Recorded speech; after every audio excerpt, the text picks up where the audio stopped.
Bonjour à tous et bienvenue dans cette formation Casio. Nous allons voir aujourd'hui comment utiliser les émulateurs et logiciels Casio pour créer des contenus pédagogiques.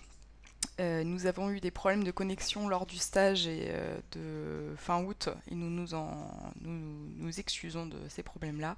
Nous allons donc refaire ce stage en vidéo. Alors tout d'abord, je vous rappelle nos différents modèles de calculatrices. On a des calculatrices qui vont de l'école primaire aux études supérieures, avec entre autres la calculatrice FX92 Plus Spécial Collège, qui est une calculatrice pour le collège, qui a la particularité de générer des QR codes et d'avoir un menu d'algorithmique qui ressemble un peu à Scratch. On a aussi les Graph 35 plus E2 et 90 plus E, qui sont des calculatrices plus pour le lycée et qui ont un menu de programmation en langage Python. Alors tout d'abord, on va voir dans une première partie les émulateurs et screen receiver et on verra dans une deuxième partie ClassPad.net qui est en fait un logiciel gratuit qui fonctionne directement sur un navigateur web. Alors on a différentes sortes d'émulateurs. On a des émulateurs donc à installer sur ordinateur. Ce sont les logiciels FX92 plus Spécial Collège Émulateur. Donc ça c'est pour la FX92 plus Spécial Collège. FX Manager Plus, donc pour la Graph 35 plus E2. FX CG Manager Plus pour la Graph 90 plus E. Et enfin ClassPad Manager pour la FX CP 400 plus E. Ce sont des logiciels qui sont les plus complets, qui vous permettront de faire des séquences de touches, par exemple, ce qui n'est pas possible avec le reste des solutions proposées ici. Une installation du logiciel est nécessaire, donc ce sont des fichiers exécutables que vous devez installer. Une licence est égale à un ordinateur. Et pour obtenir une licence, vous pouvez en obtenir une gratuitement sur notre site casio-education.fr. Donc l'avantage, encore une fois, c'est que vous avez un logiciel qui est complet. L'inconvénient, c'est qu'il faut du coup l'installer sur votre ordinateur et que si vous êtes sur plusieurs salles, vous n'allez pas pouvoir utiliser cette licence sur différentes salles. L'émulateur, enfin la licence correspond à 1 an. Donc une licence, 1 an d'utilisation. Bien sûr, vous pouvez la renouveler gratuitement sur notre site. Pour ceux qui ont des Mac, vous pourrez utiliser l'émulateur de la Graph 90 plus E et de la FX CP 400 plus E seulement. Les autres émulateurs fonctionnent uniquement sous Windows. Ensuite, on a l'émulateur sur clé USB. Donc, l'avantage de cet émulateur-là, c'est qu'il est illimité dans le temps. Vous n'avez pas de licence et pas d'installation à faire. Donc, vous avez votre clé USB, vous vous déplacez de salle en salle avec votre clé USB et vous allez pouvoir utiliser l'émulateur sur n'importe quel ordinateur Windows uniquement.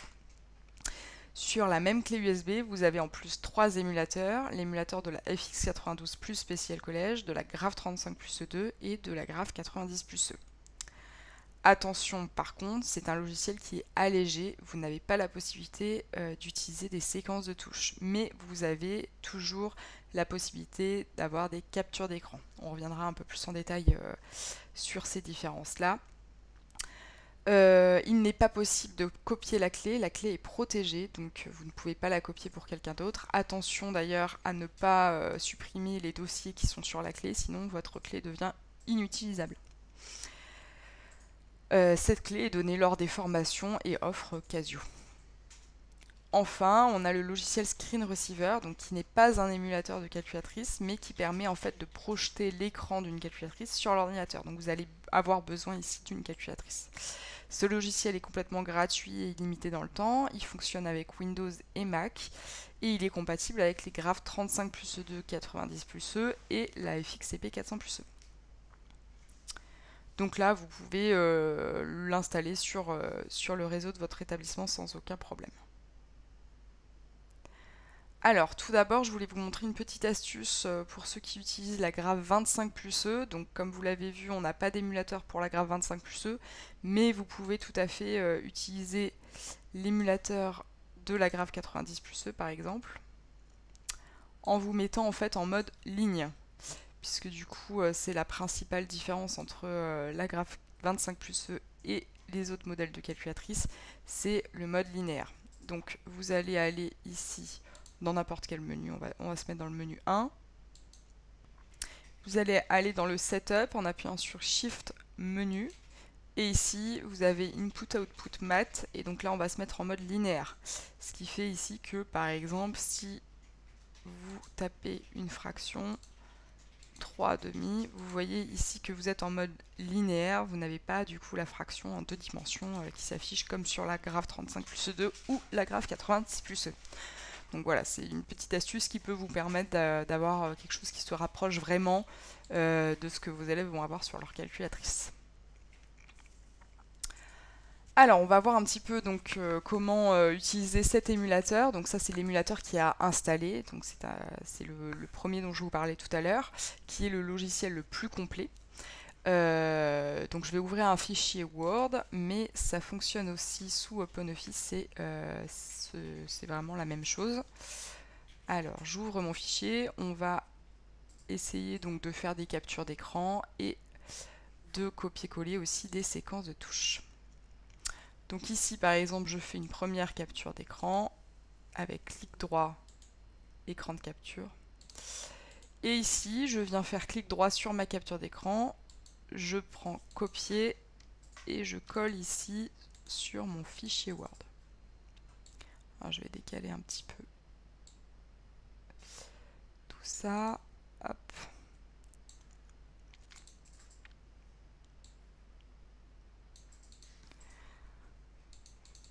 Une fois que j'ai copié-collé ma capture d'écran, ça fonctionne comme une image, donc je peux la réduire, la déplacer, etc. Donc je vous refais la manipulation. Je vais aller dans le menu graphique pour que ce soit un peu plus joli. Clic droit, écran de capture, et ensuite je refais un clic droit sur l'écran de capture, je copie et je colle ici. Alors là, vous pouvez aussi fermer ici la fenêtre. On va vous demander si vous voulez sauvegarder les changements. Donc vous pouvez sauvegarder votre capture d'écran, par exemple, en JPEG. Donc voilà, ça c'est pour la capture d'écran. Ensuite, en ce qui concerne les séquences de touches, donc ça c'est vraiment pratique. Vous appuyez sur le petit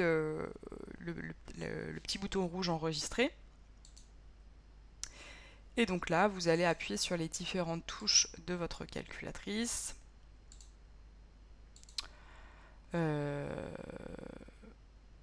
vous allez... Alors, mauvais exemple.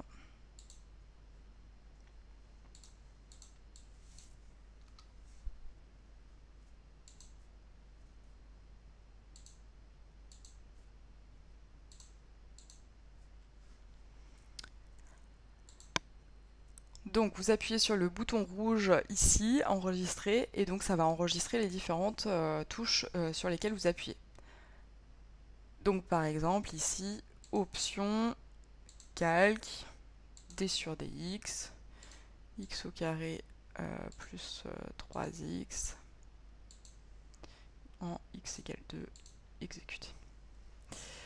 Et donc ça, ensuite, vous allez pouvoir le copier-coller dans votre traitement de texte.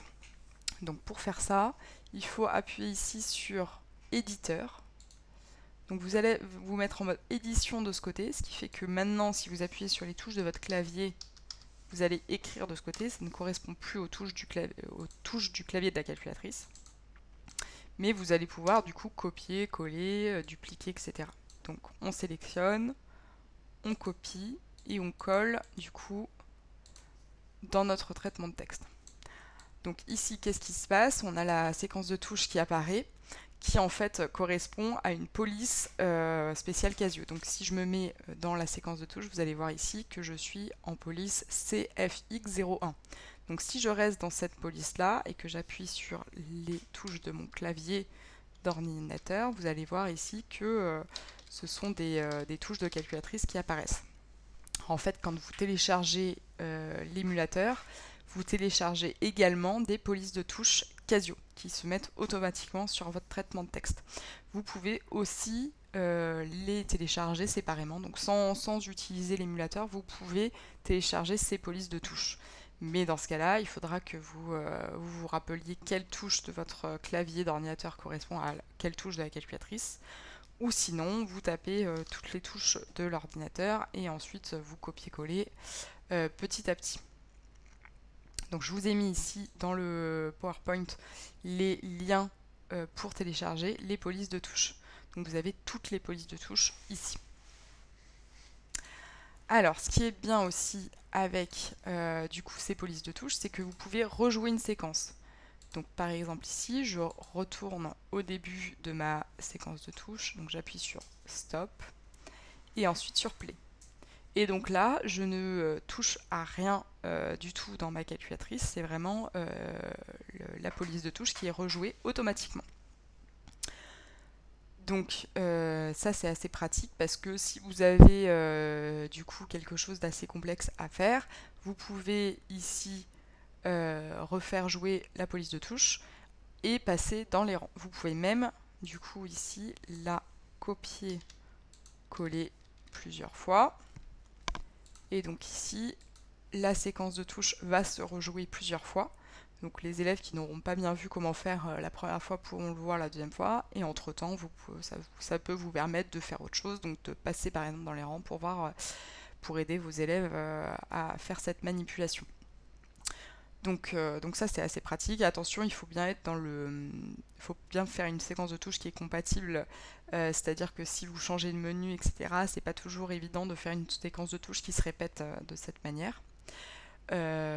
Donc voilà. Et bien sûr, si vous l'avez sauvegardé dans un fichier Word, vous pouvez la rejouer ici en faisant un copier-coller du fichier texte sur ici. Alors je vais arrêter. Hop. Sur ici l'enregistreur de touches. Vous pouvez aussi la sauvegarder en tant que telle. Donc ici, si je ferme, je peux sauvegarder ma séquence de touches que je vais appeler enregistreur. Donc je vais appeler dérivé. Nombre dérivé, ok, enregistré. Et donc là, je peux faire fichier, ouvrir, et je vais aller chercher mon dérivé G3K. Et donc ça m'ouvre du coup cette séquence de touches. C'est-à-dire que si vous avez quelque chose, par exemple comment tracer la fonction carré, ce genre de choses que vous faites régulièrement avec vos élèves d'année en année, vous pouvez sauvegarder votre séquence de touches et du coup vous arrivez en classe, vous avez juste à ouvrir la séquence de touches et appuyer sur play et donc ça va se faire automatiquement. Donc ça c'est assez pratique. Donc voilà pour les séquences de touches. Pour information sur la calculatrice, enfin sur l'émulateur de LifeX 92+ spécial collège, vous avez aussi la possibilité de faire des QR codes. Alors on va voir maintenant comment transférer des données entre l'émulateur et l'ordinateur. On a fait une vidéo spécialement sur ce sujet qui est aussi disponible sur YouTube. Donc en fait pour avoir une vidéo, pour transférer des données entre l'émulateur et l'ordinateur, il faut aller dans le menu mémoire de l'émulateur. Alors je vais me remettre en mode calculatrice pour que je puisse appuyer sur les touches de mon clavier du coup directement. Et donc là vous allez aller dans PC avec F3 et par exemple exporter. Je veux exporter mon programme arithmétique.py. J'appuie sur Select avec F1. J'ai un triangle qui s'affiche ici, qui me dit que mon fichier arith.py est sélectionné. Ensuite, j'appuie sur Copy avec F2.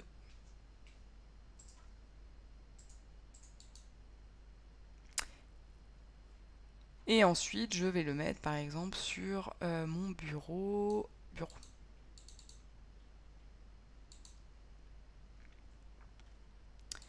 Et donc ici, je vais le voir sur mon bureau. Hop. Voilà, il se trouve là maintenant mon fichier. Donc là par exemple, je vais le renommer juste pour le le différencier. Donc je mets Harry, je vais mettre Harry 2. Voilà. Et cette fois-ci, je vais faire l'inverse.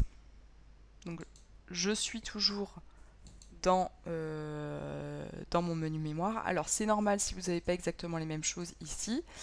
Si vous êtes sur la calculatrice, forcément vous n'avez pas le F3 importer-exporter avec PC. Ça vous l'avez pas. Donc cette fois-ci je vais toujours appuyer sur PC et cette fois-ci je vais appuyer sur import avec F1. Je vais chercher mon fichier arid.py. Attention, suivant les fichiers, il faut parfois sélectionner ici All Files. J'ouvre et je sauve mon fichier à la racine. Et donc je vais pouvoir le retrouver maintenant dans mon menu Python. Voilà donc pour partager des données avec l'émulateur installé sur l'ordinateur. Alors avant de passer à la clé USB, une dernière chose qu'on me demande souvent, c'est comment faire pour qu'on voit bien l'émulateur à gauche et la présentation à droite. Donc sachez tout d'abord que vous pouvez ici, avec clic droit, taille, avoir une autre largeur de l'écran, donc ce qui peut être pratique ici. Vous pouvez aussi la déplacer de l'écran et aussi du clavier. Donc vous pouvez ici avoir tout en très très gros si vous êtes vraiment en train d'utiliser uniquement ça, uniquement l'émulateur. Si vous voulez par contre, alors je me mets en taille normale, si vous voulez par contre avoir, donc un peu comme on fait souvent en formation en ligne, c'est-à-dire le PowerPoint à droite et l'émulateur à gauche, donc ce que je fais c'est qu'ici je réduis tout ça, j'augmente la taille ici. Alors juste pour information, parce qu'on me demande, on pose souvent la question comment on fait pour gérer l'affichage d'un diaporama. On va dans configurer le diaporama et là on choisit visionner par une personne, afficher la barre de défilement et manuel ici pour pouvoir changer manuellement les slides. Donc ça fait que quand j'appuie ici sur diaporama, je peux choisir la taille de mon diaporama. Je ne suis pas obligée d'être en plein écran, ce qui est quand même bien pratique. Et donc du côté émulateur, ce que je fais ici, c'est que j'enlève les barres d'outils pour avoir du coup un maximum du clavier qui apparaît sur mon ordinateur. En général, quand je fais des formations, j'utilise ni les captures d'écran ni les séquences de touches, donc je vais utiliser juste ça. Et donc après, ça dépend de la résolution de votre écran. Vous allez plus ou moins voir des choses qui vont disparaître. Ici, moi, j'ai accès à toutes les touches, donc ça me convient très bien. Donc voilà pour l'émulateur du coup à installer sur l'ordinateur. On va voir maintenant l'émulateur sur clé USB. Donc là, je ferme. Et je vais brancher une clé USB à mon ordinateur. Donc une clé USB émulateur. Donc voilà, donc j'ai branché ma clé USB. J'ouvre le dossier qui est dessus. Et donc là, vous voyez ici, vous avez du coup FX92 plus spécial collège émulateur, Graph 35 plus E2 émulateur et Graph 90 plus E émulateur. Donc je vais prendre par exemple l'émulateur de la Graph 90 plus E. Je double-clique sur le fichier exécutable. Et donc là, j'ai directement mon émulateur, donc il ressemble à ça. Donc vous voyez tout de suite que vous n'avez pas de barre d'outils très complexe, donc c'est vraiment l'émulateur version simplifiée. Vous n'allez pas pouvoir enregistrer du coup les séquences de touches. Par contre, vous avez toujours la possibilité ici d'aller par exemple dans un menu et de faire, si je mets juste voilà, un petit calcul, clic droit, écran de capture. Et donc là, vous ne la voyez pas apparaître, mais elle est sauvegardée dans le presse-papier. Donc ici, vous pouvez la coller directement dans votre traitement de texte. Donc je vous le refais encore une fois. Hop, clic droit, écran de capture. Et vous pouvez coller après dans votre traitement de texte. Encore une fois, je rappelle, vous n'avez pas la possibilité de faire des séquences de touches avec cet émulateur. Donc la seule possibilité, si vous voulez vraiment mettre des séquences de touches sur votre traitement de texte, c'est du coup de télécharger les polices correspondantes et d'essayer de voir quelle touche de votre clavier correspond à quelle touche de la calculatrice. Alors, pour mettre pour transférer des données entre l'ordinateur et l'émulateur sur clé USB, vous allez aller du coup dans le dossier de votre clé USB. Et là, vous avez ici User Data. Et vous allez aller donc dans la calculatrice concernée. Attention, ce dossier-là, Flash Folder, n'existe que parce que vous avez au moins une fois ouvert l'émulateur. Si vous ne l'avez jamais ouvert, vous n'aurez pas ce dossier, donc il faut au moins l'utiliser une fois. Et ensuite, ici, vous pouvez coller votre fichier. Donc là, par exemple, arithmétique, copier. Et je vais le coller dans mon dossier Flash Folder. Voilà, donc maintenant je reprends ici mon émulateur Graph90+E. Et vous allez voir que je vais avoir dans mon menu Python arith2.py qui apparaît. Inversement, si vous créez un fichier avec votre calculatrice, vous pouvez de cette manière-là aussi transférer des données donc, de l'émulateur à votre ordinateur. Donc, dans User Data, Graph90 Flash Folder, je peux prendre mon test.py et le copier-coller sur mon bureau par exemple. Donc voilà pour ce qui concerne l'émulateur sur clé USB. Enfin, on va discuter de Screen Receiver. Donc, Screen Receiver, je vais lancer ici. Alors, je ferme. Je vais lancer du coup Screen Receiver. Je vais prendre ici une calculatrice. Donc, en l'occurrence, je prends une Graph90+E. Je répète encore une fois. Il ne s'agit pas ici d'un émulateur, c'est un logiciel qui projette l'écran de votre calculatrice sur l'ordinateur. Donc je branche ici ma calculatrice, elle me dit sélectionner le mode de connexion, je sélectionne F2 Screen Receiver.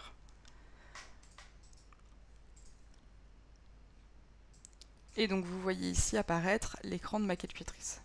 Vous voyez bien que c'est une calculatrice d'ailleurs parce qu'il y a même la batterie qui apparaît. Donc on voit bien ici que d'ailleurs il faudra bien bientôt que je change les piles. Donc ici, si je vais par exemple dans le menu graphique, voilà, et vous avez ici la possibilité de faire donc de changer de zoomer l'écran, et ici de faire des capture d'écran que vous pouvez encore coller dans des fichiers Word.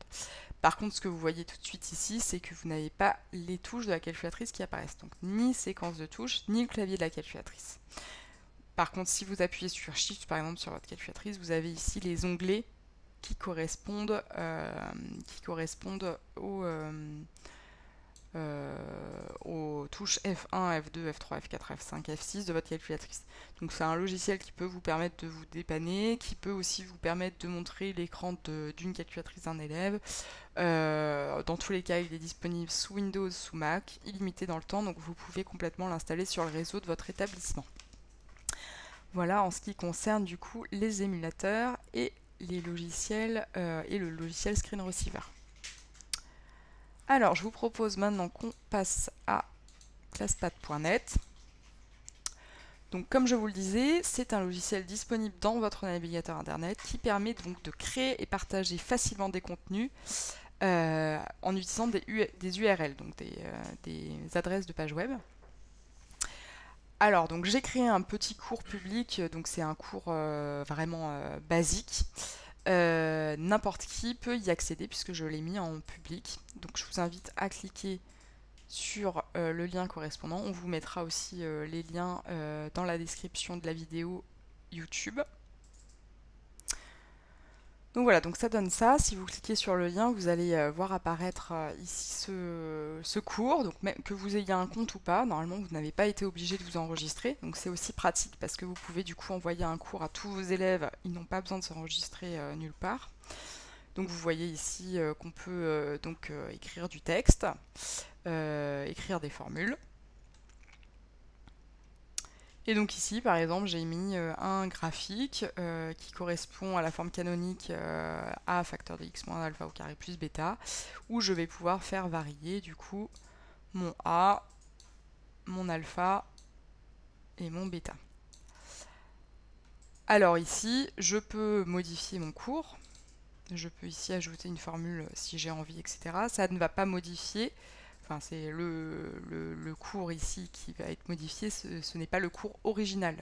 Donc, c'est-à-dire que sur mon cours à moi en tant qu'enseignante, je ne vais pas avoir de modification. Alors, je recommence ici. Je vais juste ajouter un texte. Voilà. Et donc, ici, si je reviens, donc là, je suis sur mon compte à moi, où j'ai du coup mon cours qui est ici. Je vais aller voir mon cours. Donc moi j'ai fait en tant qu'enseignante.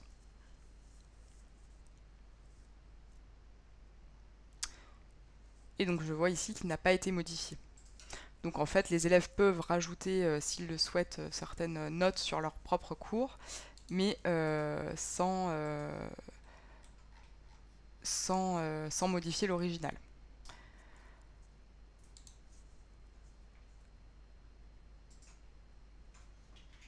Alors, c'est assez simple de créer ce genre de cours. Je vais vous montrer rapidement 2-3 choses qui peuvent être intéressantes. Donc, je crée un nouveau papier avec New Paper. Donc voilà, donc là j'arrive sur ma nouvelle page, donc mon nouveau papier qui est vierge pour le moment. Donc en fait pour ajouter des choses, il vous suffit ici de cliquer n'importe où. Et vous allez voir, vous pouvez donc ajouter soit une formule, un graphique, de la géométrie, des données dans un tableau, etc. Ou des suites. Donc moi là je vais ajouter un texte. Voilà, je mets titre. Ici vous pouvez sélectionner votre texte et appuyer sur votre clavier sur CTRL B pour mettre en gras par exemple. Vous pouvez ici changer la taille de votre texte, ajouter une formule si vous voulez dessous. Ici, avec les 3 petits points, vous pouvez changer la couleur. Et vous pouvez ici donc changer la taille et déplacer votre bloc de texte. Donc pareil ici, vous pouvez ensuite en haut ajouter un titre.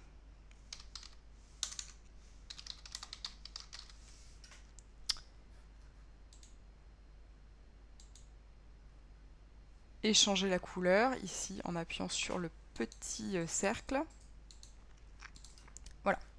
Alors ce qui est bien ici, c'est que vous pouvez donc, comme je dis, donc ajouter des formules et vous avez tout ce qui est raccourci clavier de formules type LaTeX ou Word qui fonctionne. Donc par exemple anti/sum qui va nous donner une somme. Vous avez anti/ toutes les lettres grecques qui fonctionnent aussi, les fractions, etc. Vous avez en plus ici les différents claviers qui vous permettent du coup d'accéder à tout ce qui est formule mathématique. Et vous avez la reconnaissance de formules mathématiques écrites à la main. Donc je vous montre ça.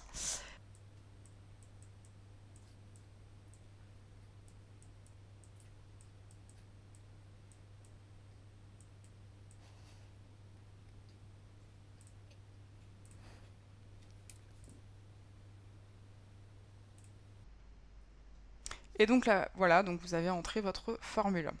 Alors ce qui est vraiment bien aussi, c'est que du coup, vous allez pouvoir inversement la copier dans du LaTeX. Donc là, j'ouvre une page LaTeX où je vais ici prendre cette formule que je copie, CTRL-C, et que je colle ici. Et donc, vous allez voir ici que vous avez votre formule qui s'affiche. Donc ça marche dans les deux sens. Alors on va voir aussi comment représenter graphiquement une fonction. Donc on appuie n'importe où, on sélectionne graphe, puis f de x, on écrit l'équation y égale a x plus b. On appuie sur entrée et donc là vous voyez que vous avez directement vos autocurseurs qui apparaissent et donc vous allez pouvoir modifier la valeur de a et de b, donc c'est très interactif. Donc c'est vraiment facile à utiliser. Alors on peut aussi imprimer notre papier en PDF en utilisant CTRL-P, donc qui est le raccourci clavier. Alors je vais utiliser plutôt le cours que j'avais préparé, donc je vais ouvrir le mini cours stage Casio.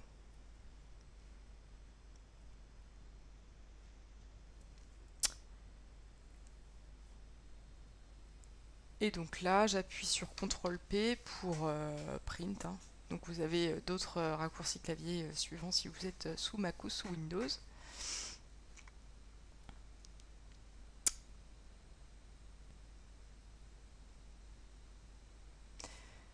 Et donc voilà ce que ça me donnerait en PDF. Alors je vais pas l'enregistrer, mais c'est juste pour vous montrer. Donc c'est en noir et blanc, mais du coup ça vous donne tout ce que vous avez écrit, donc ce qui est assez intéressant.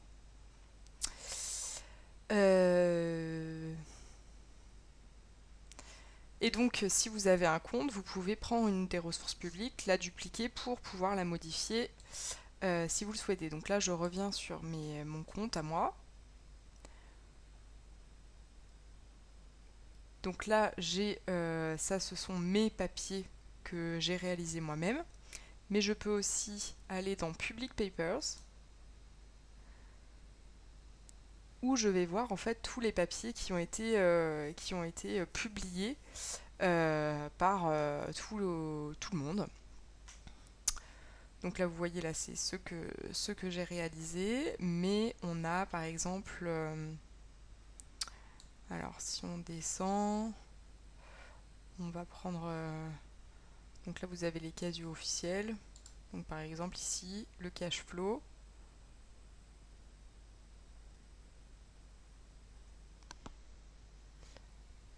Donc qui est en anglais, mais vous pouvez du coup tout à fait le traduire. Donc vous avez en fait plein de choses, et donc si vous souhaitez contribuer, vous avez juste à mettre donc vos cours en public, et du coup n'importe qui pourra les utiliser. Vous pouvez retrouver donc ici dans le Casio Official les différentes ressources Casio, donc en anglais, mais que vous pouvez traduire encore une fois. Vous pouvez donc les dupliquer ici en appuyant sur Duplicate et vous pourrez les traduire. Il y a plein de choses très bien faites, donc je vous invite à aller regarder tout ça.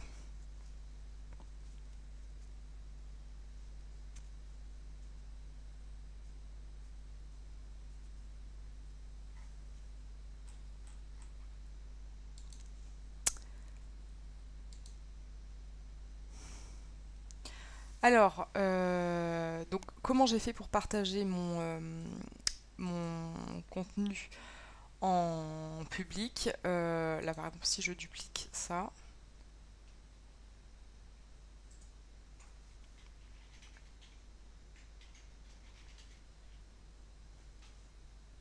je le duplique, donc là maintenant ici je peux tout traduire, tout modifier. Et ici, j'appuie sur les trois petits boutons, Share pour partager. Et donc ici, j'ai Public Share, Anyone in the world can see. Donc tout le monde peut voir cette ressource. Alors, on peut aussi créer des devoirs. Donc là, j'ai créé un petit devoir. Je vous invite à cliquer sur le lien ici. Donc ça, c'est assez intéressant. Vous pouvez vraiment facilement créer des devoirs et les partager avec vos élèves. Donc j'ai créé un devoir. Le password, c'est Casio, C-A-S-I-O 2020. Casio avec un C majuscule. Casio 2020. Donc on entre dans le devoir en cliquant sur OK.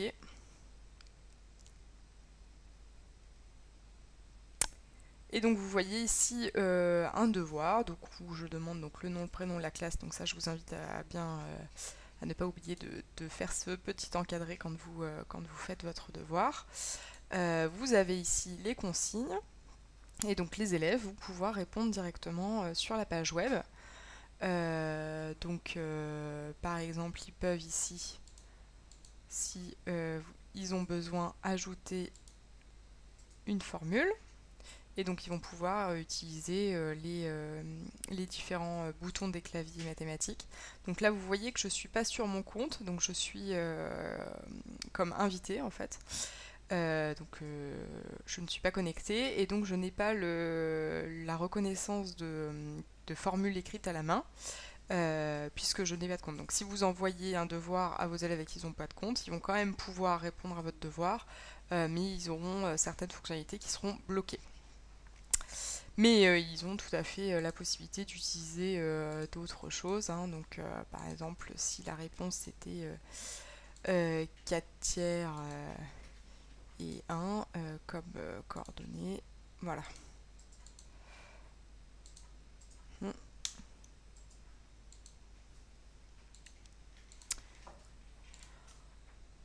Voilà, là ici il fallait créer une droite. Donc, alors, je réponds pas vraiment aux devoirs, hein, je fais pas attention aux questions que j'ai moi-même posées, mais c'est juste pour vous montrer. Donc là, ici, je clique sur Line. Donc là, j'avais créé en fait dans le devoir un bloc géométrie, c'est pas un bloc graphe. Et donc ici, je place mes points qui vont correspondre ici à la droite CD. Donc ça vous permet en fait de faire des choses assez rapidement et puis vous allez pouvoir les corriger de manière efficace. On a vu beaucoup de pendant le confinement leurs devoirs en photo aux enseignants, donc c'est vrai que c'est pas évident pour corriger. Donc là c'est assez facile de le faire. Donc quand vous êtes élève et que vous êtes en train de travailler sur votre devoir, vous avez deux solutions. Vous pouvez le sauver, enfin l'enregistrer ici pour pouvoir le remodifier plus tard. Donc attention, il faudra bien prendre cette URL là, donc il faudra la copier-coller quelque part. Ou alors vous pouvez le soumettre. Donc ici, si je reviens dans mes dossiers, vous allez voir le devoir. Donc ça, alors je vais revenir sur My Paper. Donc le devoir, alors je vais me remettre en mode ici. Donc le devoir, il est là, donc c'est le devoir droite. Donc là, il y a 13 personnes qui ont répondu à ce devoir. Je vais ici soumettre ma réponse, donc je vais juste rajouter ici mon prénom et je mets soumettre. Donc là, on nous dit bien, attention, une fois que c'est soumis, vous ne pouvez pas le modifier. Donc j'appuie sur OK. Et donc là, on a show URL. Donc en fait, c'est avec cette URL que l'élève va pouvoir vous partager sa copie. Donc il clique sur URL copie et vous allez vous, en tant qu'enseignant, recevoir cette URL et vous allez la coller dans votre navigateur. Et donc vous allez ainsi voir la réponse de Camille du coup. Donc c'est pour ça que j'ai bien mis devoir, une fois le devoir terminé, cliquer sur Submit en bas à droite de l'écran, puis sur Show URL et envoyer l'URL dans le chat. Donc, là en l'occurrence parce qu'on est dans un chat, mais ça peut être aussi par email, il n'y a aucun souci.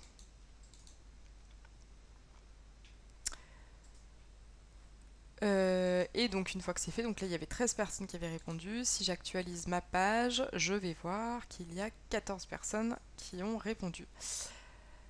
Alors là, je reviens sur mon devoir. Donc ça, c'est le devoir de base que j'ai créé. Ce qui est pas mal aussi, c'est que vous pouvez ici le dupliquer pour créer une correction facilement, parce que déjà, vous aurez déjà toutes les, euh, toutes les questions. Vous aurez juste à mettre les corrections. Alors, comment j'ai fait pour partager ce devoir en tant que devoir maison? Tout simplement, donc comme tout à l'heure, les trois petits points. Ensuite, je clique sur Share. Et là, donc, du coup, j'ai choisi URL Share. Je mets un password, donc je choisis ce que je veux. Et là, je mets une date. Donc là, par exemple, je peux mettre le 2. Ok. Et ensuite, donc, je partage cette URL avec vous. Et donc là, je vais voir qu'il reste 2 jours pour finir ce devoir. Et donc c'est cette URL que je vais vous envoyer. Donc les élèves reçoivent l'URL, le mettent dans leur navigateur et ils vont arriver sur le devoir. Donc voilà, donc faut juste se souvenir que c'est par des URL que ça fonctionne. Donc il faut surtout toujours penser à copier l'URL pour envoyer, enfin pour partager les données. Mais du coup, c'est vraiment assez interactif et facile pour les élèves et pour les enseignants. Alors voilà, et une fois que la date butoir est atteinte, ben, du coup, les élèves ne pourront plus soumettre leurs devoirs. Donc attention.